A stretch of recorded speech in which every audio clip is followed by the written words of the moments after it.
Hi everyone, my name is Jen Martin and I'm here to talk to you about sharing economies.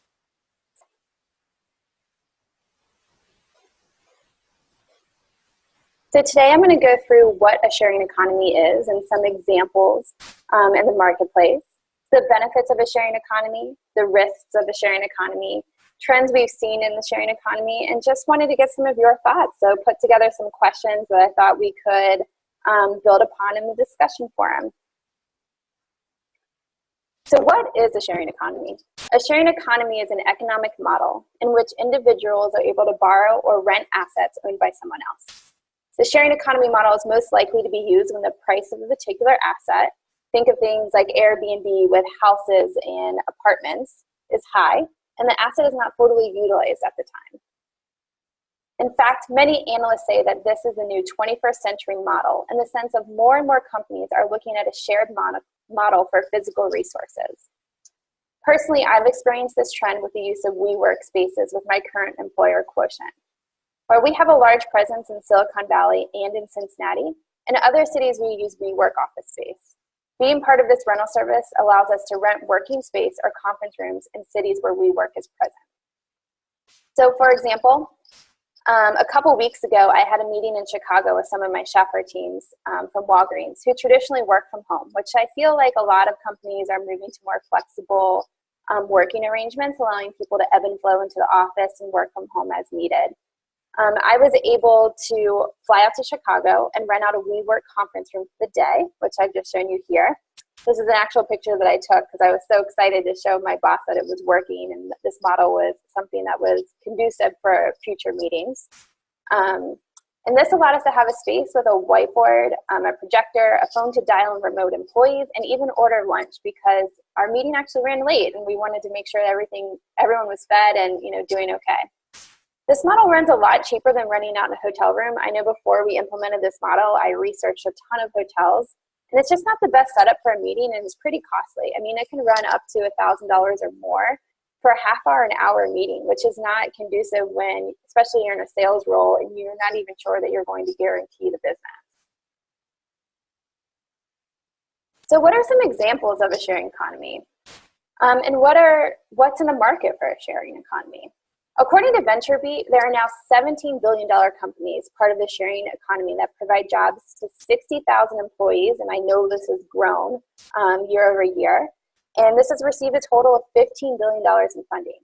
PwC estimates that 5 sharing economy sectors alone could generate a whopping $335 billion in revenues by 2025. So what are some examples of this? We have some of these that you're probably familiar with. I know Lyft and Uber are huge names in the marketplace.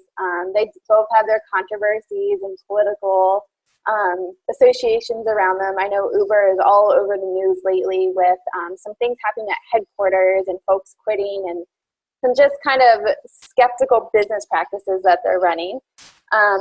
But I still use Uber. It's very convenient.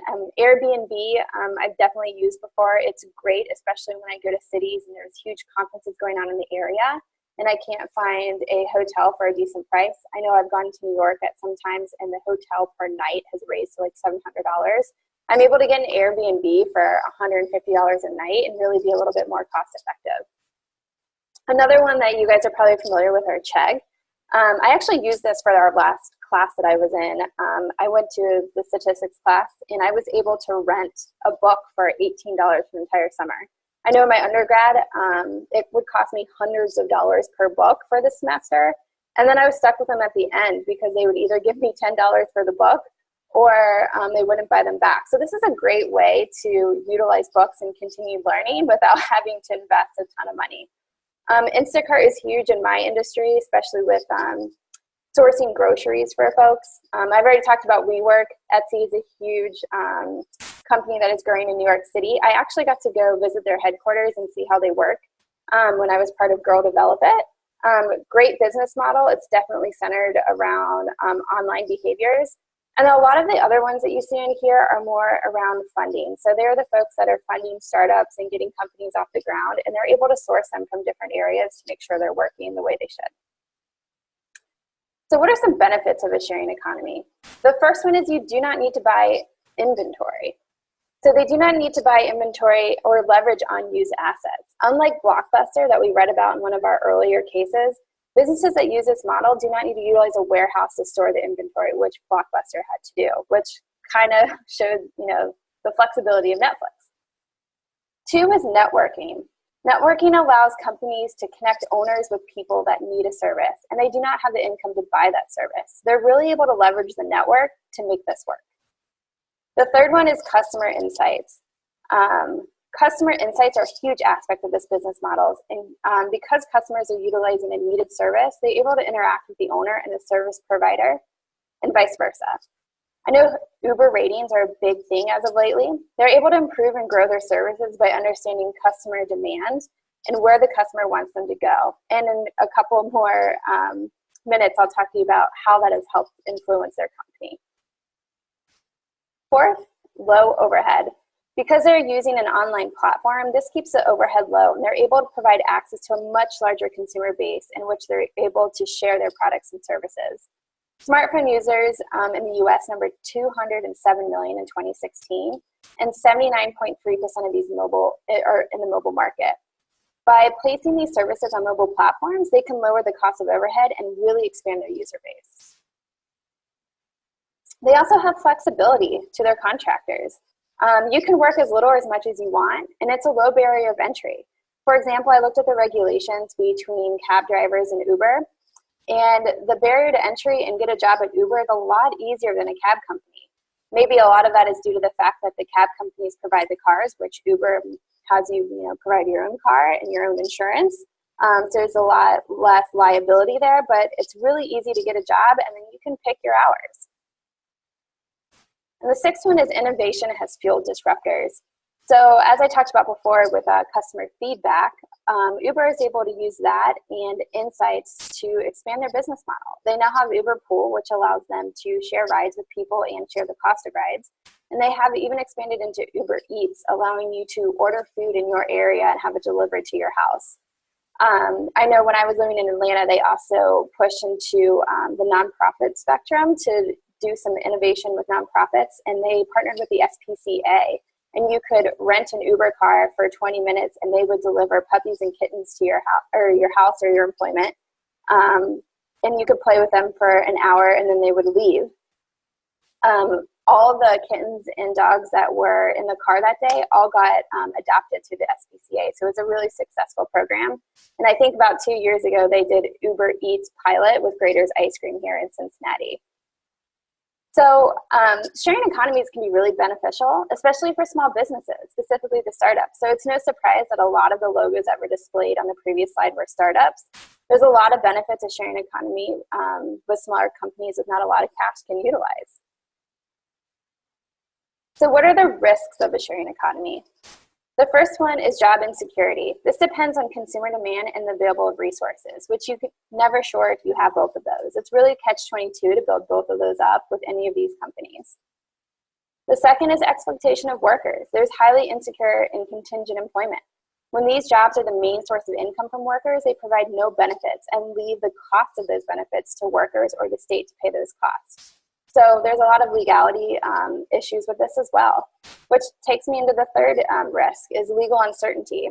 As the government gets involved with new businesses and there's legal implications and regulations that sometimes hinder success, this can be costly to the company. And if they're trying to start up something with a low-cost model, this could actually kill the company overall.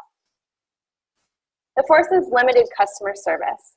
Customer service is only good as the products that are supplied. The company cannot always resolve issues quickly depending on how the service is sourced. So an example of this is arriving at your Airbnb house only to find that they can't get in. They can contact Airbnb, but unless they have contact with the owner of that house, they might not be able to get into the house. And this is a risk, especially when you've planned a whole vacation around an area. This risk is a little bit less with things like Uber. If the Uber driver doesn't show up, you could probably source another ride within 5 minutes. But these are real things when you're renting out a bike for the day or a home for the weekend. And the fifth risk is the trust of suppliers and customers. So see the picture on the right. There's so many examples and Reddit pages of, Uber horror stories of I arrived at my Uber home after someone stayed there only to find all my stuff was stolen. Or I arrived at my Uber house thinking I was getting this beautiful place only to find out it was horrible. So there's definitely risk of the sharing economy. You can't always have people checking to make sure the assets that someone is providing into your model are valuable and meet the standards of the company. And sometimes there's those issues, no matter what place you're going to, whether it's something you order off of Etsy, a WeWork space could be completely unclean from the last person that used it, or the Uber driver could have been a horrible experience as well. So where is this going? In the next 10 years, the increase in revenues from the traditional rental industry will be modest in comparison to the revenues of the shared economy, just as seen here. And as shown here, the growth in the categories for like crowdfunding, things like Kickstarter, office staffing, things like TaskRabbit, or peer-to-peer accommodations like WeWork, or car sharing, Uber and Lyft, are continuing to show strong growth. In fact, these sourcing economies are becoming household names. I've mentioned them several times throughout this presentation, but Uber and Airbnb are pretty big household names today. I know personally I've used both of these services several times, and while there are the horror stories I mentioned, I personally haven't experienced those and continue to use these services because of the value and the convenience of the service. Especially when traveling for business, Uber allows me to hook a business account and have the expense reports go right to my business email so I can quickly get my money back. Here's the 3-year trajectory, the last 30 years, and how these are growing, and I only imagine that these will continue to grow. So some closing thoughts. Would you join a sharing economy as a business partner? I know I've thought about this several times in the sense of, do I rent my place out when I'm not here traveling for business and make a little bit of side money? Or do I become an Uber driver on the weekends to fund my next vacation? So if you said yes, as you would do it, would you do it as a side income or as your main source of income? Do you think that this is sustainable over time? So what is your biggest concerns? That's my third closing thought with joining a sharing economy. And how do you think this will level out as time goes on? I know with a lot of startups and new businesses, there's always kinks in the system, and I imagine that these will eventually get ironed out as we learn more and more about how these business model works. But excited to hear your discussion and hear your thoughts, and have a great last week. Enjoyed talking with all of you guys.